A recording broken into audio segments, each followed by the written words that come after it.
মোবাইলটা এরকম ভাবে ঝাঁকি দিলে স্ক্রিনটা অফ হয়ে যাবে, আবার ঠিক এরকম ভাবে ঝাঁকি দিলে স্ক্রিনটা অন হয়ে যাবে। পাওয়ার বাটনে আর চাপাচাপি করতে হবে না। পাওয়ার বাটন চাপতে চাপতে পাওয়ার বাটনটাই নষ্ট হয়ে যায়, তখন মোবাইলটাকে অন করা যায় না। বা এই সেটিংসটা করেন আপনার মোবাইলটার মধ্যে, আপনার মোবাইলটা অনেক দিন ব্যবহার করতে পারবেন।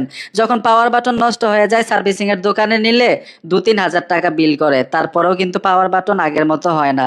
এখন থেকে পাওয়ার বাটনে চাপতে হবে না, ঠিক এরকম ভাবে ঝাঁকি দিবেন স্ক্রিন অন হয়ে যাবে, আবার এরকম ভাবে ঝাঁকি দিবেন অফ হয়ে যাবে। এই সেটিংসটা আমি কিভাবে করলাম আমার মোবাইলে, আপনি কিভাবে করবেন আসেন সহজে দেখাচ্ছি। আপনার মোবাইলে গুরুত্বপূর্ণ সেটিংস গুলো করার জন্য ছোট্ট একটা অ্যাপ্লিকেশন লাগবে। গুগল ক্রোমে চলে আসবেন, সার্চ বক্সে লিখতে হবে টেকলেন। লিখে দেওয়ার সাথে সাথেই কাঙ্ক্ষিত সাইট চলে আসবে। এই সাইটের উপরে টাচ করে দিবেন, উপরে দেখুন একটা সার্চ বক্স পাবেন। এই সার্চ বক্সে চলে আসবেন, লিখতে হবে UNN লিখে সার্চ করবেন। একটা পোস্ট চলে আসবে, আপনারা পোস্টের উপরে চলে আসবেন। এই যে দেখুন এই পোস্টের উপরে ট্যাপ দিব, এইখান থেকে আপনারা নিচে আসতে হবে। যে অ্যাপ্লিকেশনটা দিয়ে এই সেটিংসগুলো করব সেই অ্যাপ্লিকেশনটা এখান থেকে খুব সহজে ইনস্টল করতে পারবেন। আর একটা দুইটা সেটিংস না, কিন্তু এই অ্যাপ্লিকেশনটা দিয়ে একাধিক সেটিংস করতে পারবেন মোবাইলের মধ্যে। আনকমন এবং খুবই মজাদার, খুবই গুরুত্বপূর্ণ সেটিংস।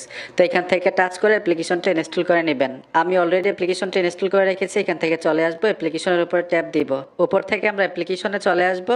অ্যাপ্লিকেশনে আসার সাথে সাথে এখানে দেখুন ইংলিশ অটোমেটিক নিয়ে রাখবে, এখানে একটা টিক মার অপশন আছে, আপনারা টিক মারে চলে আসবেন।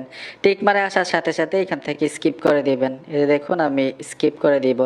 স্কিপ করে দেওয়ার সাথে সাথেই তাদের কিছু টার্মস অ্যান্ড কন্ডিশন আছে, পরে নেবেন, চাইলে পড়তে পারেন। এখানে টিক মার দিয়ে অ্যাকসেপ্টে চলে আসবেন।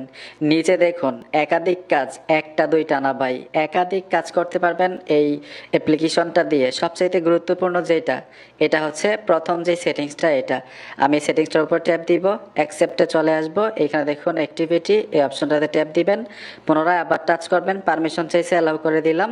এইখান থেকে অ্যালাউ করতে হবে। আমি আবার টাচ করবো, এই যে দেখুন অ্যাক্টিভ হয়ে গেল। এখন আর এত পারমিশন দিতে হবে না, এই সেটিংসগুলোর উপর টাচ করলে অ্যাক্টিভ হয়ে যাবে। তো আমি প্রথম সেটিংসটা ব্যবহার করব, ঠিক আছে, নিচেরটা আমি অফ করে দিলাম। এখন যদি আমার ফোনটা ঝাঁকি দেই অটোমেটিক স্ক্রিন অফ হয়ে যাবে, আবার যদি ঝাঁকি দেই স্ক্রিন অন হয়ে যাবে। আমার পাওয়ার বাটনে বারবার আর চাপতে হবে না। এই যে দেখুন অলরেডি সেটিংস শেষ, আমি ঝাঁকি দিলাম স্ক্রিন অফ হয়ে গেল, আবার ঝাঁকি দিলাম স্ক্রিন অন হয়ে গেল। আর আপনি যদি চান অ্যাপ্লিকেশনটা ফোন থেকে ডিলিট করে দিবেন, অ্যাভেলেবেল অ্যাপ্লিকেশনের মতো কিন্তু এই অ্যাপ্লিকেশনটা আনইনস্টল করতে পারবেন না। এই যে দেখুন আমি অ্যাপ্লিকেশনটা ডিলিট করতে চাচ্ছি, ডিলিট হচ্ছে না। এই অ্যাপ্লিকেশনটা ফোন থেকে ডিলিট করার জন্য আপনার ফোন থেকে সেটিংসে চলে আসবেন। সেটিংসে আসার পরে এখানে দেখুন সার্চ বক্স আছে সেটিংসের, লিখতে হবে ডিভাইস অ্যাডমিন। ডিভাইস অ্যাডমিন লিখে দেওয়ার সাথে সাথে এখানে চলে আসলো ডিভাইস অ্যাডমিন অ্যাপ, এই অপশনটাতে টাচ করে দিবেন। ডিভাইস অ্যাডমিন অ্যাপসে চলে আসবেন, ডিএক্টিভ করে দিবেন। এই দেখুন ডিএক্টিভ, এখন কিন্তু ফোন থেকে খুব সহজেই আনইনস্টল হয়ে যাবে, মানে ডিলিট করতে পারবেন।